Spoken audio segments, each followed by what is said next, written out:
कथेला भगवान शुकदेव प्रारंभ करतात। हे परीक्षित राजा, तुला मी सूर्यवंशाचा विस्तार सांगितला, आता चंद्रवंशाचा विस्तार सांगतोय। भगवान श्रीकृष्णाचं दिव्य चरित्र मी तुला सांगणार आहे। भगवान रामजीचं चरित्र हे मर्यादेने युक्त असणारं चरित्र आहे, कारण पूर्ण चरित्रामध्ये प्रभू रामानं कधीही मर्यादेचं उल्लंघन केलं नाही।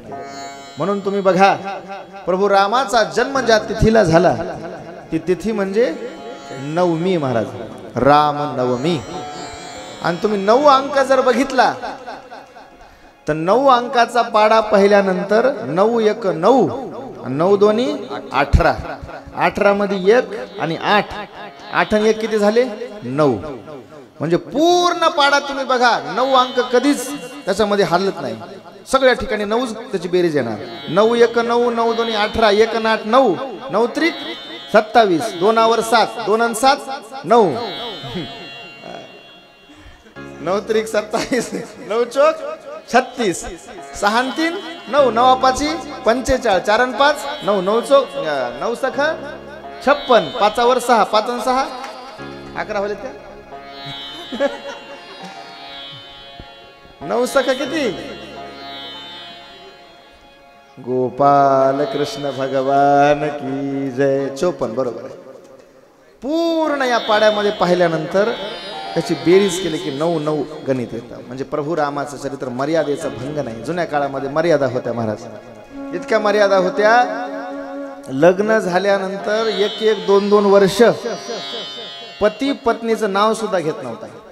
जुन्या काळात मोठी माणसं घरातल्या लक्ष्मीचं नाव घेत नव्हते, तिला लक्ष्मी म्हणायचे, दुसऱ्या काही नावानं हाका मारायचे। आमचे गुरुजी विनोदानं सांगत असतात, म्हणजे लग्न झाल्यानंतर 1 2 वर्षानं 4 5 महिन्याचं लेकरू पाळण्यामध्ये खेळत असायचं, त्याचं काहीतरी बाळू बिळू काहीतरी नाव ठेवलेलं समजा। आणि मग एखादे पाहुणे घरी आले, मग जुने माणसं काय करायचे, बैठकीमध्ये पाहुण्याला बसवायचे, आणि मग जो मालक आहे घरधनी आहे त्यानं त्या पाळण्यामधल्या बाळूकडे बघायचं, आणि स्वयंपाक घरामध्ये 1 2 वर्ष झालेले आहेत लग्नाला त्याची मंडळी घरामध्ये, पण तिचं नाव नाही घ्यायचं, त्या पाळण्यातल्या लेकराकडे बघून म्हणायचं, बाळू पाहुणे आलेत, 2 कप चहा ठेवा। आता बाळू पाळण्यामध्ये त्याचं काहीच सुधर ना, त्याला कशाचा चहा कशाचं काहीच कळत नाही, टिहा टिहा करायचं कळतंय फक्त त्या बाळूला। आणि मालक म्हणायला, बाळू पाहुण्याकरता काय ठेवाय चहा। पण हे ऐकायचं बाळूच्या मम्मीनं, आणि तिनं बिचारीनं चहा करायचा, आणि चहा झाल्यावर मग तिनं बी हळूच म्हणायचं, बाळू चहा झाला, चहा घेऊन जा। बाळूच्या बापानं मधात जायचं, ट्रे घ्यायचा, चहा घेऊन यायचा आणि पाहुण्याला द्यायचा। पण ही जुन्या काळात होतं, ही मर्यादा जुन्या काळात होती। आता तसं काही राहिलं नाही महाराज। आता पाहुणे आले की सोफा सेटवर पाहुण्याला बसवितात, बाळू पाळण्यामध्ये खेळत असते, मग मालक बी म्हणते, बाळू नाही काय नाही, डायरेक्ट संगीता अगं पाहुणे आलेत चहा ठेवा। संगीता ऐकती महाराज, नवीन नवीन ऐकत असते मन। संगीता बिचारी चहा करती, चहा केली की चहा तयार झाल्यानंतर संगीता बी हळूच मधातून आवाज देते, बबन चहा झालाय घेऊन जा। गोपाल कृष्ण भगवान की जय। एका कथेमध्ये असं सांगू लागलो, नेमकं नवीन लग्न झालेले, तिचं नाव संगीता आणि त्याचं नाव बबन, दोघं लागले लाजायला। मर्यादा होती जुन्या काळामध्ये, प्रभूनं मर्यादेचं पालन केलं। पण चंद्राला थोडासा प्रभूला द्वेष, लढीवाळपणानं चंद्र प्रभूला म्हणू लागला, देवा तुमचा अवतार, बहुतेक अवतार दिवसा झालेले, सूर्याच्या उपस्थितीत झाले, माझ्यावर तुमचा असा काही राग आलाय का? पुढचा जो अवतार घ्यायचा आहे तो माझ्या उपस्थितीत घ्या। म्हणून प्रभूनं पुढचा अवतार रात्रीच्या वेळेला घ्यायचं ठरवलेलं आहे।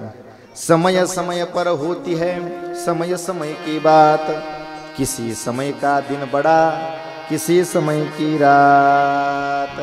मी का महात्म्यानं म्हणावं, समय समय पर होती है समय समय की बात, राम जन्म का दिन बड़ा कृष्ण जन्म की रात। प्रभू रामाच्या अवतारामध्ये प्रभू 12 ज्या कला आहेत त्या 12 कला सोबत घेऊन अवतीर्ण झाले होते। कारण अवतार घेतलाय सूर्याच्या वंशात, आणि सूर्य हा 12 राशीमध्ये फिरतो, म्हणून राम अवतारामध्ये 12 कला प्रभूनं धारण केल्या होत्या, पण भगवान श्रीकृष्णाच्या अवतारामध्ये मात्र प्रभूनं ज्या काही पूर्ण 16 कला सांगितलेल्या आहेत, कारण अवतार घ्यायचा आहे चंद्राच्या वंशात आणि चंद्राला सुद्धा 16 कला आहेत महाराज. 16 कला म्हणजे 16 तिथीमध्ये 16 कला असतात. प्रतिपदा ते पौर्णिमा या 15 आणि अमावस्या एक धरली की 16 कला चंद्राला असतात. आणि या 16 कलांचं वर्णन शास्त्रामध्ये आलेलं आहे. कोणत्या कोणत्या कला आहेत त्याच्यामध्ये श्री नावाची कला आहे, श्री म्हणजे धन. भू नावाची कला आहे, अचल संपत्तीला भू नावाची कला म्हणतात. कीर्ती नावाची कला आहे. ईला नावाची कला आहे ज्याच्यामध्ये वाणी संमोहन असतं. लीला नावाची कला आहे ज्याच्यामध्ये आनंदाचा उत्सव असतो. कांती नावाची कला आहे जिच्यामध्ये सौंदर्याचं प्रगटीकरण असतं. विधा नावाची कला आहे जी ज्ञानाचं स्वरूप सांगितलेली आहे. विमलता नावाची कला आहे त्याच्यामध्ये पारदर्शिता सांगितली जाते. उत्कर्षिती नावाची कला आहे, त्या उत्कर्षिणी कलेमध्ये प्रेरणा सांगितली जाते. विवेक नावाची कला आहे. क्रिया कर्मण्यता, योग चित्तलय, प्रहर्ष, सत्य, ईशान आणि अनुग्रह अशा 16 प्रकारच्या कला, या सगळ्या कला घेऊन परमात्मा आता अवतीर्ण होणार आहेत. पण परमात्मा अवतीर्ण होण्या अगोदर पृथ्वी माता त्या ठिकाणी अधर्माचं ओझं, पापाचं ओझं पृथ्वी मातेला सहन झालेलं नाही. आणि गूर भूत्वा अश्रुमुखी खिन्ना क्रंदती करुणं विभूः उपस्थितांतिकी तस्मै व्यजनं समऊचन.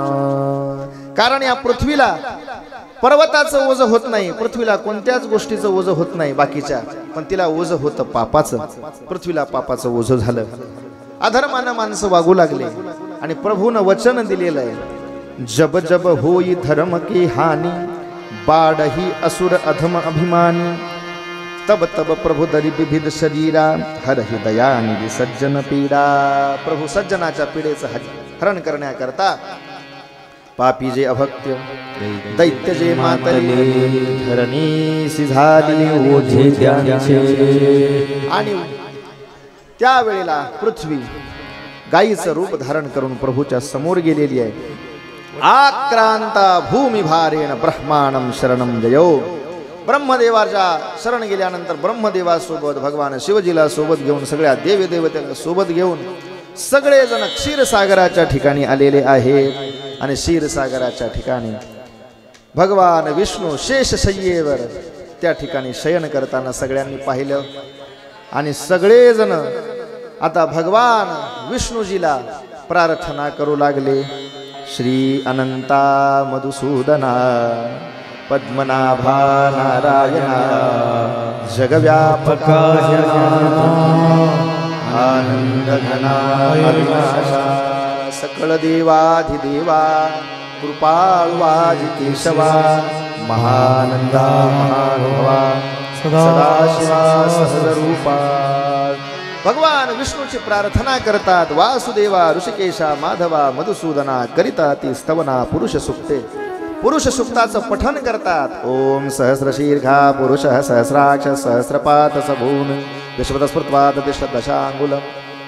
वेगवेगळे स्तोत्र सगळे जण गातात. प्रभूला उठवण्याचा, जाग करण्याचा प्रयत्न करतात. उत्तिष्ठ गोविंद उत्तिष्ठ गरुडध्वज उत्तिष्ठ कमलाकांत त्रैलोक्यं मंगलम कुरु. जय जय सुरनायक जन सुखदायक प्रणत पाल भगवंता द्विजहितकारी जय असुरारी सिंधु सुता प्रियता पालन सुरधरणी अद्भुत करणी मरमन जाने होई सहज कृपाला दीन दयाल करहु अनुग्रह सोई. जय जय अविनाशी सबघटवासी व्यापक परमानंदा अविगत गोपीतम चरित पुनीतम माया रहितम मुकुंदा. जेहि लागे विरागे अति अनुरागे विगत मोहम वृंदा. जय जय सुरनायक सुखदायक प्रणत पाल भगवंता गोविंदहितकारी जय असुरारी सिंधु सुता प्रियकांता सिंधु सुता प्रियकांता सिंधु सुता प्रियकांता. गोपाल कृष्ण भगवान की जय. प्रभू प्रसन्न झालेले देवांवर, पृथ्वी मातेवर आणि सर्वांना वचन दिलं वसुदेव ग्रहे साक्षात भगवान पुरुषः परः जनिष्यते तत्प्रियार्थं संभवन्तु सुरश्रियः। प्रभूनं सर्वांना आश्वासन दिलं वसुदेवाच्या घरी मी जन्माला येणार आहे आणि अवतारा घेण्याची तयारी सुरू झाली। सगळ्या देवांना सांगितलं तुम्ही सुद्धा गोपाळाच्या रूपामध्ये त्या ठिकाणी अवतीर्ण व्हा आणि अवताराची तयारी प्रभूनं सुरू केल्यानंतर शेषाप्रती बोले लक्ष्मीचा वर चला अवतार घेऊ आता। शेषाला म्हणू लागले चला अवतार घ्यायला। शेषानं सांगितलं मागच्या अवतारामध्ये लक्ष्मणाच्या रूपामध्ये खूप कष्ट झाले देवा। त्यावेळेला प्रभू म्हणतात आता तो वडील होईबा सर्वज्ञा, आता तुम्ही माझे वडील बंधू व्हा, मोठे भाऊ व्हा, तुमची आज्ञा मी पूर्णपणे त्या आज्ञेचं पालन करील।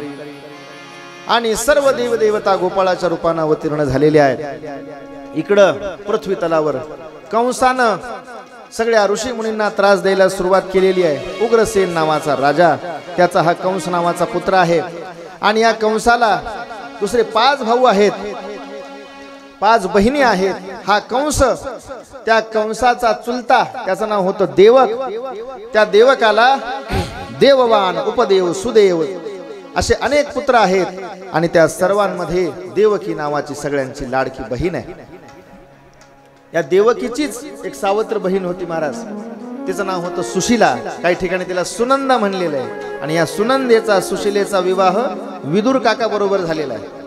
ही देवकीची सावत्र बहीण आहे म्हणून विदुर काका हे भगवान कृष्णाचे काका आहेत खऱ्या अर्थाने। तिकडं वसुदेवजी यांच्या बरोबर कंसानं आपली जी बहीण आहे वसुदेवादित देवकी बहीण लग्ना माझी विघ्न झाले ऐका। कंसानं थाटामाटामध्ये आपली बहीण जी देवकी आहे तिच्या विवाहाची तयारी केलेली आहे आणि त्या विवाहाच्या तयारीमध्ये अनेक राजे रजवाडे ऋषी मुनी सगळे त्या ठिकाणी त्या विवाहाला आलेले आहेत। थाटामाटामध्ये विवाह पार पडलेला आहे आणि आपल्या बहिणीची बोळवळ करण्याकरता कंसानं रथ सजवलेला आहे।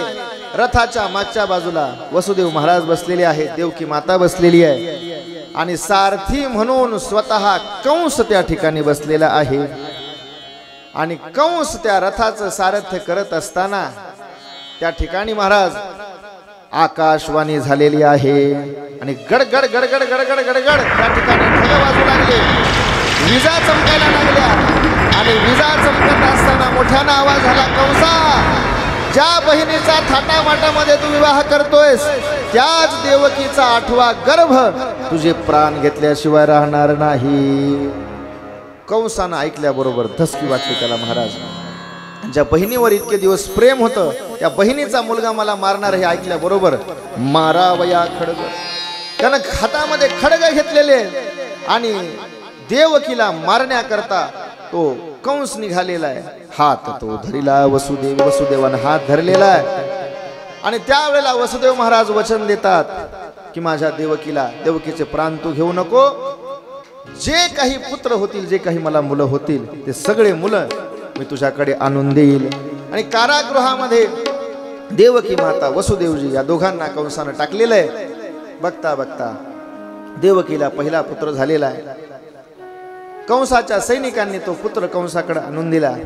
कंसाच्या मनामध्ये दया आली, लहान लेकराला बघितलं, पुत्र वापस पाठवला। पण नारदांना वाटलं यानं जर अशी दया केली तर याचा पापाचा घडा भरणार नाही आणि गर्ग संहितेमध्ये या बालकांच्या पूर्वजन्माची कथा आलेली आहे। जन्माला आल्याबरोबर त्यांना मृत्यूचा शाप दिलेला आहे, त्यामुळं देवर्षी नारद त्या ठिकाणी गेलेले आहेत आणि कंसाला सांगितलं की 8 मुलापैकी कोणता 8वा असेल हे सांगता येत नाही, शेवटपासून गणित धरलं तर पहिलाच 8वा होतो।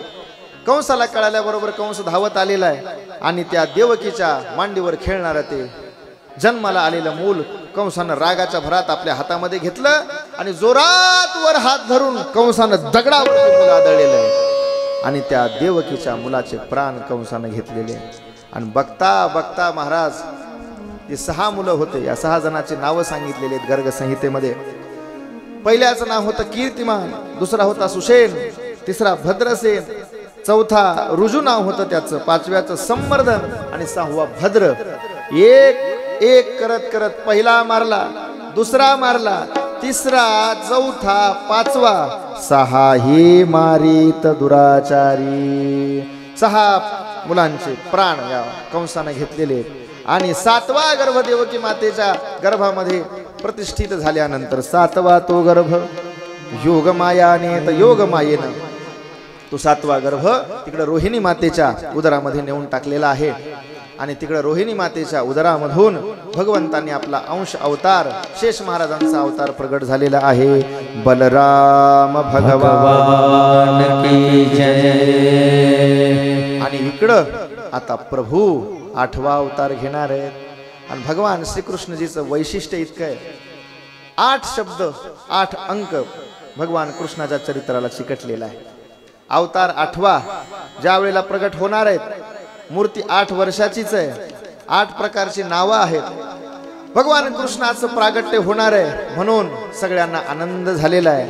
आणि ज्या वेळेला देवकी मातेच्या गर्भामध्ये प्रभू अंशानं प्रगट झाले त्यावेळेला देवकीचे तेज दिसे जैसा सूर्य, सूर्यासारखं तेज देवकी मातेचं दिसू लागलं. आणि गर्भामधल्या भगवंताची सगळे देवी देवता स्तुती करू लागले. सत्यव्रतं सत्यपरं त्रिसत्यं सत्यस्य योनिं निहितं च सत्ये सत्यस्य सत्यं मृतसत्यनेत्रं सत्यात्मकं त्वां शरणं प्रपन्नाः. गोपाल कृष्ण भगवान की जय. देवकी मातेच्या गर्भामध्ये भगवान तिथं अवस्थित झालेले आहेत. आणि गर्भामध्ये प्रवेश केल्यानंतर सगळेजण भगवान श्रीकृष्णजीचं गर्भाकडे बघून स्वागत करू लागले. स्वागतम कृष्णा सुस्वागतम कृष्णा सुस्वागतम कान्हा सुस्वागतम कृष्णा.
गोपाल कृष्ण भगवान की जय।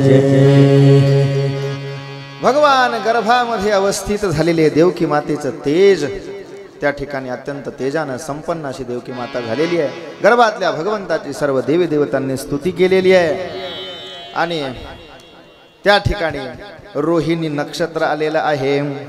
रोहिणी नक्षत्र यथा योग्य काळ आलेला आहे, पावसाळ्याचे दिवस आहेत आणि त्या ठिकाणी अत सर्व गुणोपेतः कालः, सर्व गुणांनी युक्त असणारा पवित्र असा काळ आहे। दिशा प्रसन्न झालेली आहे, दिशः प्रसेदुः, मंदराचल पर्वतावरून सुगंधी सुगंधी असा वारा वाहतोय। तो वारा त्या मथुरेच्या परिसरामध्ये वाहतोय, सर्वांना आनंद झालेला आहे। नद्यांना आनंद झाला, यमुनेला आनंद झालाय, माझा कृष्ण जन्माला येणार आहे, माझ्यामध्ये तो क्रीडा करणार आहे। वायुदेवतेला आनंद आहे, चंद्राला आनंद झालेला आहे। गोपाल कृष्ण भगवान की जय। शांतता राखा महिला मंडळ, आपण सर्वांनी शांत बसायचं आहे। भगवान कृष्णाचं आगमन झालेलं आहे, शांत बसा। खाली बसा जरा थोडं, वसुदेव महाराज थोडं खाली बसा, खाली बसा, खाली बसा, बसा खाली। महाराज बोलू त्या टाइम झालेले आहेत। नद्या प्रसन्न झालेल्या आहे, वायू प्रसन्न झालेला आहे, देवी देवता प्रसन्न झालेला आहे। माझ्या वंशामध्ये भगवान प्रगट होणार आहेत म्हणून चंद्राला आनंद झालेला आहे। सगळीकडे अगदी आनंद आनंद आहे आणि देवकी मातेच्या अगदी त्या कारागृहामध्ये वसुदेव आणि देवकीच्या समोर एक दिव्य तेज प्रगट झालेलं आहे। आता आपल्याला भगवान श्रीकृष्णाचा प्रगट उत्सव साजरा करायचा आहे, पण जी पुष्पवृष्टी आहे, फुलं इथं मथुरेत नाही फेकायची, कारण मथुरेत आरडाओरडा केल्यावर कंसाला कळण। भगवान श्रीकृष्णावर पुष्पवृष्टी गोकुळात गेल्यावर करायची। देवकी मातेच्या शेजारी एक दिव्य तेज प्रगट झालेलं आहे। बघता बघता त्या तेजानं एक आकृती धारण केलेली आहे। त्या आकृतीला 4 हात आहेत, एका हातामध्ये शंख, एका हातामध्ये पद्म, एका हातामध्ये गदा आहे। चतुर्भुज आकृती निर्माण झालेली 8 वर्षाची दिव्य आकृती। सशंख चक्रम सकिरीट कुंडलम सपीत वस्त्रम सरसीरुहेक्षणम, परमात्म्याचं दिव्य तेज, दिव्य रूप देवकी मातेनं वसुदेव महाराजांनी बघितलेलं आहे। दोघांना आनंद झाला, पण देवा आम्ही तुम्हाला वरदान मागितलं होतं की तुम्ही पुत्र रूपानं आम्हाला प्राप्त व्हा, आणि म्हणले हे 8 वर्षाची मूर्ती तुम्ही लहान व्हा देवा, आणि होय भक्ती केला तैसा परमात्मा बालक रूपामध्ये तिथं प्रगट झालेले आहेत आणि आपल्या वसुदेव महाराजांना ते आज्ञा देऊ लागले, बाबा मला गोकुळाला घेऊन चला, नंदाच्या घराला, नंदाच्या घराला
कृष्ण भगवान की जय। देवक्यां देवरूपिण्यां विष्णु सर्वगुहाशयः आविरासितः प्राच्यां दिशिरिन्दु व पुष्कलः। भगवंत त्या ठिकाणी तेज स्वरूपामध्ये प्रगट झालेले आहेत आणि परमात्म्यानं आज्ञा दिल्याबरोबर वसुदेव महाराजांनी परमात्म्याला आपल्या हातामध्ये उचललेला आहे। उचलिला कमळापती पायीची बंधने गळती खुल गई ताले सारे वहा क्या करामात हो गई जब से जन्मे कन्हैया। त्यावेळेला प्रभूचं प्रागट्य झालेलं आहे आणि वसुदेव महाराज प्रभूला सुपामध्ये बसवून गोकुळाकडे निघालेले आहेत। जाताना मध्ये यमुना माता आहे। यमुना माता अनेक दिवसापासून प्रभूची वाट बघतीये आणि यमुना मातेला पूर चढलेला आहे। पूर चढला अचाट त्यासी लाविले अंगुष्ठ। भगवंतांना आपला अंगुष्ठ यमुना मातेला लावल्याबरोबर पूर कमी झालेला आहे। आणि इकडं गोकुळ नगरीमध्ये यशोदा मातेच्या घरी त्या ठिकाणी सर्वजण मायेनं त्यांच्यावर आवरण टाकलेलं असल्यामुळे झोपेमध्ये होते। तिथं वसुदेव महाराज गेलेले आहेत आणि परमात्म्याला यशोदा मातेच्या जवळ ठेवलेलं आहे। नुकती जन्माला आलेली जी योग माया आहे तिला सोबत घेतलेलं आहे आणि मायेला बरोबर घेऊन परत कारागृहामध्ये वसुदेवजी येतात आणि तिचा रडण्याचा आवाज ऐकून कंस धावत आलेला आहे आणि त्या लेकराला उचलून ज्या वेळेला दगडावर मारण्याकरता त्यानं प्रयत्न केला तेव्हा हातामधून ती माता सुटलेली आहे। आये गिरी नंदिनी नंदित मेदिनी विश्व विनोदिनी नंदनुते गिरिवर विंध्य शिरोधिनी वासिनी विष्णु विलासिनी विष्णुते भगवत वेश दंत कुटुंबिनी भूरि कुटुंबिनी भूरि कृते जय जय हे महिषासुर मर्दिनी रम्यक पर्दिनी शैलसुते जय जय हे महिषासुर मर्दिनी रम्यक पर्दिनी शैलसुते। जगन्मातेनं अकराळ विक्राळ रूप धारण केलेलं आहे आणि तू मला काय मारतो तुला मारणारा उपजला मझाधी तुझला वधी उपजला मझाधी। आणि इकडं आता सकाळची वेळ झालेली आहे। यशोदा माता तिच्या शेजारी लहानस गोंडस बाळ आहे आणि सुनंदा माता जेव्हा यशोदेला उठवण्याकरता येऊ लागली सुनंदा मातेनं त्या ठिकाणी यशोदेच्या शेजारी ते लहान मूल बघितलं आणि इतका आनंद झाला। त्या वेळेला भगवान शुकदेव वर्णन करतात सुनंदा माता आनंद विभोर होऊन नंद महाराजाकडे जाऊन म्हणू लागली नंद महाराज तुम्हाला मुलगा झाला गोपाल भगवान की जय। गौळ सांग गौळणीला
ऐका आता लगे आरती वारी गावातल्या महिला मंडळीनं आपल्या विठ्ठल मंदिराकडे या जेवण्याकरता